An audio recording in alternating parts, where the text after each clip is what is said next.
Good day, Stardust. My name is Stephanie and I have a passion for tarot cards. In today's video, we will be decoding the Major Arcana. This is part 2 of a 2-part video where I decode and discuss the Major Arcana cards. But before we jump into this video, please consider subscribing to my YouTube channel. I'm kickstarting this new YouTube channel and I'm trying to reach 1,000 subscribers. So your help would be ever so greatly appreciated.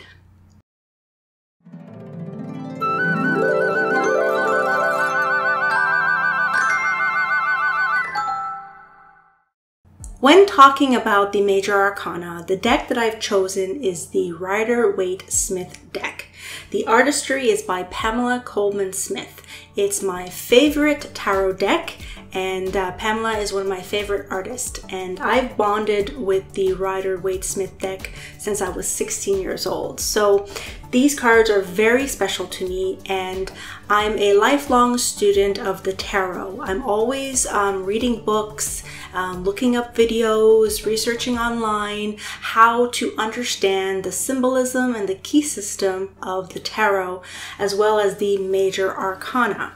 So I wanted to do this video pretty much showcasing each Arcana card. I put in a lot of time and effort in the description and the meanings of each card.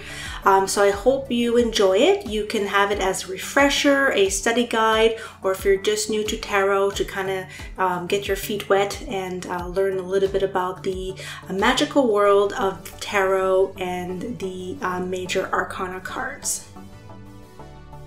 The tarot has evolved throughout antiquity. There are many origins of the tarot throughout the world through anthropology.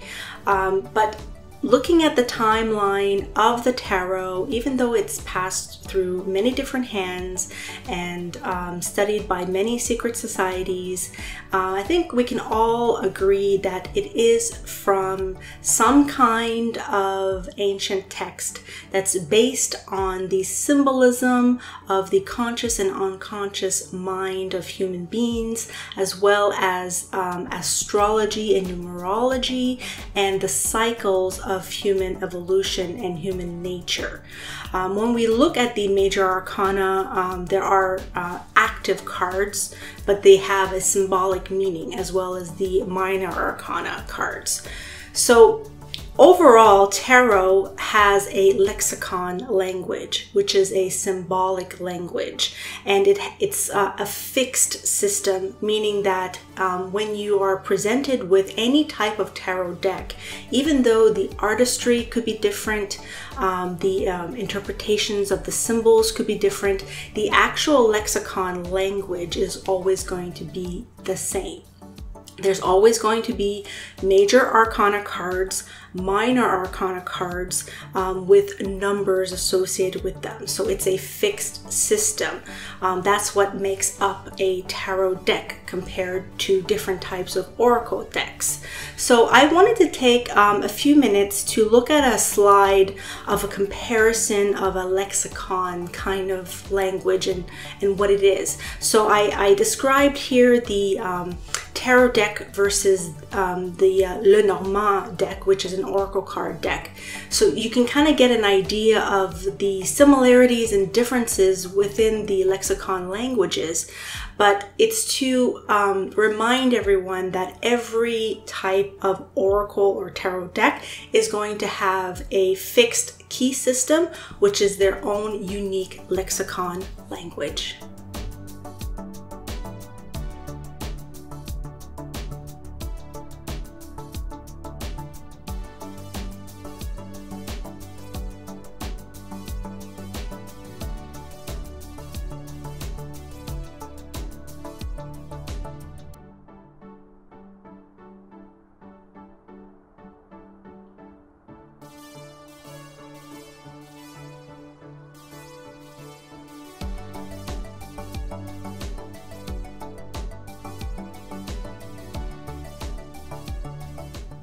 I wanted to briefly mention this really cool book that I came across when doing research when studying the tarot. It's by Paul Hudson and it's called The Devil's Picture Book, and I believe it was written in the late 70s. And what's interesting about this book is understanding how people wrote about tarot in the 60s and 70s and 80s versus now in the late 2000s and up until now in 2022, the time of this video. There is a significant change in tone and definition and mannerisms and how people approach the tarot, even 20, 30 years ago compared to now. And you see that when you start reading older texts of the tarot versus new ones. And I just wanted to showcase this one. And then of course, when studying the tarot, you're going to know that different tarot decks have different types of meanings for their cards. So for example, the Magician is sometimes known as the Juggler or the Cobbler, depending on which deck that you're referring to. And a lot of other names are changed in the tarot, such as the High Priestess can be also written as maybe a princess card or a pope kind of card. So it depends on which deck and which time frame that you're getting the deck from, and who the author is of that deck, because it is their interpretation.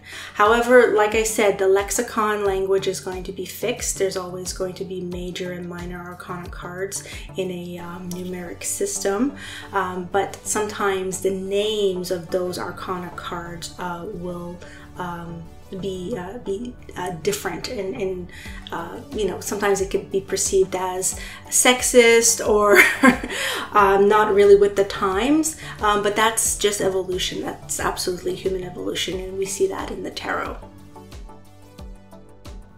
Now please enjoy the remaining of this montage video where I illustrate the remaining major arcanas that was not in part 1. So this concludes the video for part 2, and please leave a comment below and let me know your thoughts. Are you interested in tarot? What do you think of the major arcana? Are there any tips and tricks that you know of on how to decode the symbolism of this amazing divination tool? I would really love to know, so please leave a comment below and let's start a dialogue. I would very much appreciate that. So with that said, until next time, planet people,